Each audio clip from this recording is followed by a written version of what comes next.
आसफ मेहता के समय ऑफलाइन जाके खुद खरीदना होता था। कहां से? दलाली स्ट्रीट से। वर्ली है मुंबई में, एक जगह का नाम है क्या? वर्ली। जैसे पटना में भी क्या है? मुसल्लापुर। उसी तरह मुंबई में वर्ली, वहां पे जाके खरीदना होता था। अब हमारे पास इतने विद्यार्थी हैं, इतने लोग हैं, अगर हम जाके कह देंगे कि तुम लोग सब लोग जाओ धाड़ जाके रिलायंस का शेयर खरीदना, चिल्लाने लगेगा रिलायंस रिलायंस रिलायंस, धाड़ शेयर किसका बढ़ जाएगा? रिलायंस। क्या हो जाएगा? बढ़ जाएगा। अब समझ कीजिए कि रिलायंस का हमको बढ़ाना है, उसके पास पहले से 10,000 शेयर है। कितना शेयर है? 10,000। इसमें से हम चुपचाप खरीद लेते हैं 5,000। कितना खरीद लेते हैं? 5,000। बचा हुआ इसके पास कितना? 5। और आप लोग को भेज देते हैं, जा हल्ला करके खरीदियो एकदम यहाँ पर। दौड़ दौड़ दौड़, किसका शेयर बिकेगा? रिलायंस। हल्ला हो जाएगा, बाप रे बाप, रिलायंस का शेयर गजब बिका है भाई, गजब बिका है। तुरंत वैल्यू क्या हो जाएगी? बढ़ जाएगी। अब वैल्यू बढ़ेगी तो सबसे ज्यादा फायदा किसको? असद में। अकेले पहले से बैठ लेता कितना? 5,000 लेके पहले से बैठा, जानबूझ के ये क्या करता था? रेट बढ़ा देता था। किसी का रेट खरीदना, किसी का कंपनी रेट गिरवाता था गजब तरीका से।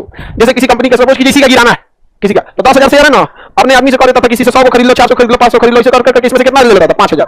5,000 खरीद लेता था, खरीद लिया। अचानक सबसे कहता था कि 5,000 बेच दे।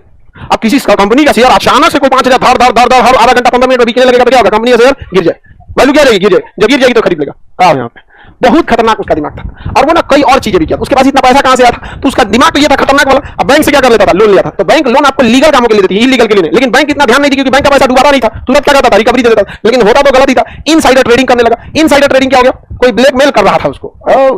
ब्लैकमेल कौन चीज? कोई कहीं ना कहीं देखिए झूठ कितना दूर जाएगा, कहीं ना कहीं पकड़ा जाएगा। ओवर कॉन्फिडेंस बहुत खराब चीज है। हर्षद मेहता में जो था ना, तो ओवर कॉन्फिडेंस बहुत ज्यादा था, बहुत ज्यादा। सीबीआई पूछे था कि आपके पास छापा में 8 लाख रुपया मिला, 1992 में 8 लाख बहुत ज्यादा था। कहीं इतनी बड़ी रकम आपके पास कैसे आई? मतलब ट्रांजेक्शन कैसे हुआ? तो हमको याद नहीं है। सीबीआई वाला पूछा आपको याद नहीं है? 8 लाख 1992 में 8 लाख का मतलब आज का 1 करोड़। कहा इतनी बड़ी रकम आपको याद नहीं है? उसने कहा कि आपके लिए बड़ी होगी, मेरे लिए नहीं। मतलब सीबीआई अफसर के आगे बैठ के आप इस तरह का नौटंकी कहिएगा। आप किसी केस में फंसे तो दरोगा से बैठिए ना, वो कुछ और लिख दिया ना, कुछ भी लिख दिया तो आपको कोर्ट से साबित कराने में 10 साल लग जाएगा।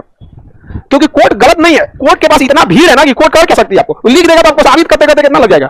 10 साल लग जाएगा। यहाँ पर उलझना नहीं चाहिए, उलझ जाता था उससे। तो बहुत ज्यादा इनसाइडर ट्रेडिंग किसे कहते हैं समझिए। अब कोई कंपनी अपना शेयर कब बेचना चाहती है या कब शेयर लाना चाहती है, यह कंपनी के बड़े बड़े लोगों को पता रहता है। सीईओ को पता रहेगा, सीएफओ को तो पक्का पता रहने वाला है, एमडी को पता रहना है। जैसे सपोज कीजिए हमें शेयर लाना है तो हमारे कुछ खास लोगों को पता रहेगा कि शेयर कब। आप लोगों को पता है नहीं, लेकिन खास आदमी को पता रहेगा कि शेयर कब आएगा। और आपको पता है क्या प्राइस रहेगा, लेकिन कोई खास लोग रहेंगे उनको क्या रहेगा? पता रहेगा। सीएफओ जो रहेगा उसको क्या कंफर्म पता है। ये सब सारी जिम्मेदारी किसकी रहती है? सीएफओ और एमडी से तो कुछ छुपता ही नहीं। सारा पैसा का लेन देन किसके पास होता है? सीएफओ, सीईओ, सीडीओ और एमडी सबको क्या रहेगा? पता रहेगा।